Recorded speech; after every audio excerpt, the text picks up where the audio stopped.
So thanks to topsport.com.au and the Sydney racing preview. We're back at Rosehill and I'm joined by Mark Rhoden. How are you, Mark? I'm very well. Thanks a lot, mate. Yeah, we're fast approaching the depths of winter. So conditions-wise for Rosehill tomorrow, how's it looking? It was heavy 9 yesterday. They've upgraded it to an 8, but I was just looking at the radar earlier. There was a bit of rain coming in from the south. Whether that actually hits Rosehill remains to be seen, but it's not a good sign. If they get anything, I suppose it's back down to a 9, and it's getting pretty cold overnight in Sydney at the moment, so I can't see it being much better than an 8. Yep. But we know what we're doing with rail 6 metres. It actually, heavy Rosehill plays pretty fair. The 6 metre rail on pace is advantaged, but getting off the fence in the straights, no harm either. You probably, especially in the shorter races, don't want to be trying to come from last or anything, but it'll be fair enough. Okay, good stuff. Well, we'll do as usual, but just have a bit of a look at the quaddie legs and get your early thoughts at this stage. So race 6 is benchmark 78 over the 1400 metres. Just having a look at Top Sports market at the moment. So they've got Miss Einstein, $4 favourite from Bound to Win at $5. Security the Emergency at $6.50.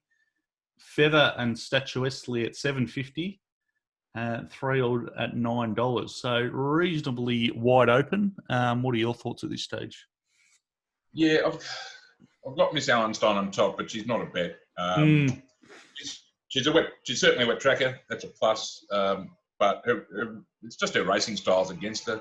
She was beaten as favourite last week, and that was at Randwick. I don't know if being back inside, maybe she'll be a bit closer from barrier 2, but she seems to have an established racing style now, and it's one that can be a bit costly with favourites that get back style. Yep. I thought that River Capri might be worth a double at close to $10. That's probably want at least 9 to back her. So if she does shorten up overnight, she's pretty marginal, but it's the one that's closest to a bet for me. She had one run, which was sort of a tune-up run, I think, and then she improved markedly second up on the Kensington track last time. It wasn't a great race, but she had top weight and she found the line really well. And most importantly, she's won on a heavy 10 over in New Zealand, which you can only imagine how wet that was before the heavy 10 in New Zealand. So, bit of one of those heavy 15s they have. Yes, that's right. They go to 11 over there, I know that. But so the wet's obviously a plus, and the jockey change to Joe McDonald's a plus. So it's an open race, but they're all ticks for me. So I think she's worth backing at around the price she is. 3 Oods on the back up. It's got some chance as well.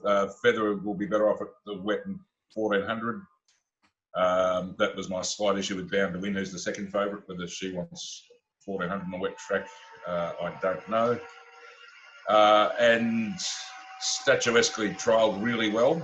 She's capable of winning a race like this first up, but I don't know that she can do it on a heavy first up. That's my issue with her. She has handled it, and she'll lead, but whether that fitness will be an issue late on the heavy, we'll see. But quite a few chances here at this stage. River Capri probably the value. Okay, no worries. If we jump over to race 7, got a listed race, the Lord Mayor's Cup, $150,000 race. And just looking at the market, so Bottega, $3.80 favourite from Yulong Prince at $7, Dr. Drill at $7.50, and 60's Groove at $9. You got Bottega on top here? I do. Another one that likes to get back, although at 2,000 metres, that's not as big an issue. It dropped back. It was at Randwick last time with National and dropped back and just rounded them up and dominated in a benchmark race. So it's up in class here, but he's always shown ability. He's always shown good ability, actually. And this is probably his chance to measure up to listed level on the limit weight or very close to it. What else have we got there? I've got him marked $4, so he's right around the mark for a bet, but the market has sort of found him. He's pretty marginal. Mm. Yeah, it's not screaming value at 380, but yeah, we'll just see what happens overnight with him. But I do have him clearly on top. I thought might have found one here in 60s groove, but the market's got it about the same price I had too. I thought it was a nice sort of almost hidden first up tick over run in the Scone Cup and out to 2000 on the wet with Bowman on. I thought, this is a chance, but the market taking no risk for him. We've got him almost exactly what the market price is. Okay. Dr. Drill won that Scone Cup. He's handled wet okay. He'll give himself a chance on the pace. Mask of Time could be, it could be the value in the race. It was well beaten up in Queensland at the mile last start, but he is, if he's anything, he's a wet tracker, so he's probably worth a spec at double figure odds. I've got a bunch of them sort of on the heels of that lot. So, Yuan Prince is in the market. He's arguably a wet tracker with McDonald on, but he's been up for a while now, and he's a bit exposed to me. I'm a bit sick of him. I don't think he's getting any better this prep. And he's a year long, so he doesn't win. Well, that's right. They don't win many, do they? Actually, with all the chat about the lack of success of the Yulongs on Twitter, I'm surprised they just haven't started winning race after race after race. Yeah, it's a good point.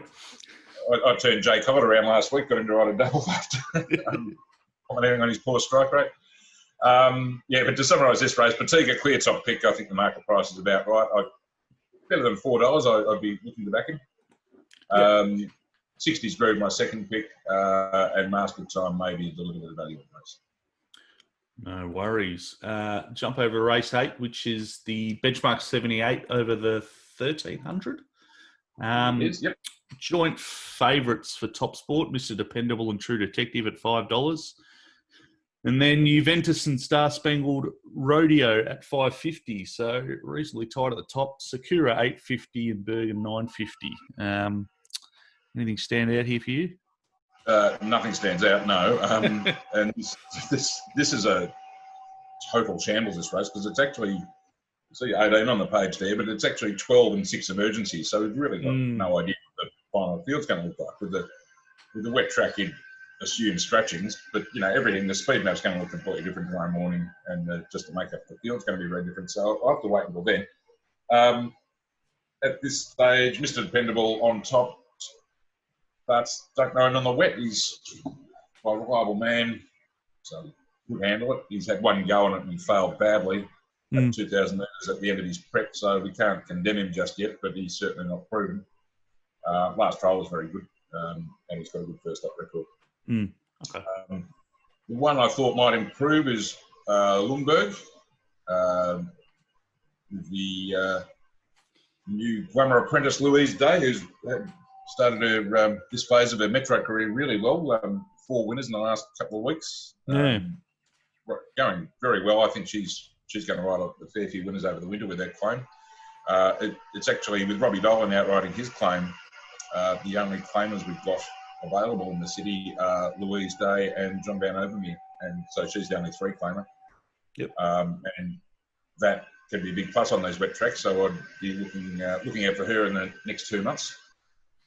This one's best ever run was on the wet, Lundberg. Fitness seemed to give out in a pretty fast race first up. With a bit of extra fitness, could improve on the wet. Could be a bit of value. Star Spangled Rodeo, who's obviously very close up, high up in the betting. He sat in the box seat with Nash on him in a pretty ordinary midweek race. He got the job done, and that was at Canterbury, where being on the rails was a big plus. So he got a few favours that day, up in class here. Wet won't be a problem, but he was just a bit flattered that day and loses Nash, so I don't know if I want to be on him at 5.50. Just going through my sheet here, I've got a lot of them very close together. The old Mr. Dependable. Sounds like one to leave by the sounds of it. So I could even entertain Bergen, one of the emergencies. Was it third emergency? Should he get a run? but it's just all going to depend tomorrow morning what the makeup of the field is and what the map looks like. So I couldn't really tip to anything at this stage. If you forced me to tip something at value, it'd be Lundberg, but I'm just going to wait till tomorrow morning for this one. Fair enough. All right, we'll jump straight into the last of the day, which is another benchmark 78 over the 1100. Adelong, $2.80 favourite with Top Sport from Superior at $5.50, Mansa Musa at $6.50, and I'm a Cool Kid at $8. You get Adelong that short? Yep, I do. I've done the rate reform on this race this morning. I just want to give it a bit more thought before I pull the trigger. It's Adelong or nothing, I think. She was sensational last time. James McDonald in the saddle. Obviously doesn't lose much with you. Hopping on tomorrow, he's very much informed himself. If she reproduces that, she will win. I would suggest the only one that would be capable of getting close to her would be Superior. Yep. His best is very good as well. He's first up. I think the wet track is probably more help to Adelong than Superior. Adelong hasn't seen a track this wet. Well, neither of them have, but Adelong's by Medaglia d'Oro, who are generally a good wet breed, so I'd be backing her to handle it. Superior's just total guesswork with him, whether he'll handle it or not. There's nothing in his boat. An American side called Verrazano, there's limited data on his wet track, his progeny on wet tracks, and what there isn't good. So you certainly couldn't say for sure he's going to handle it. So for that reason, strong lean to Adelong over Superior. And I have them well clear of the others. But in terms of class, they're the two class runners in the race, and then there's a gap to the rest. Now, the other thing I have to weigh up with Adelong is she's done this before. She did this over the summer, won by a big space at Randwick on Boxing Day. Won by 4 lengths. Then fourth up, she went to Kensington, odds on favourite, and was disappointing, came right off that. So what I've got to weigh up, because it'll be a full 2-unit bet or something if we back Adelong. Okay, so I'm prepared to give her the tick on the wet because of the breeding. Is that her peak for the prep, that big win last start, and she comes off like she did last time, or was it that she was fourth up and a bit deeper into her prep and a bit less experienced last time out? And she's still only third up today, so she might have one more in it at least. So I'll weigh that up. I'm probably leaning to taking a risk because it was such a big high rating win, and it's not as if she's even money. If you're getting around the 7-4 mark, I would say that's probably a good enough price to take the risk. But I'll give this more thought. Again, see what happens with scratchings and stuff. She might get in very short, scratching. They might scratch Superior on the wet track, which would probably make it a no-bet race. So I won't chain myself to anything at this point, but I do think Adelong deserves favouritism and could well be a bet. No worries. All right. Well, thanks for that. We'll wait on tomorrow morning when we get rid of some of these scratchings and things become a little bit clearer. We'll get your bets for members tomorrow morning, and we'll catch up again next week. Yep, that'll be good. Look forward to it. Cheers.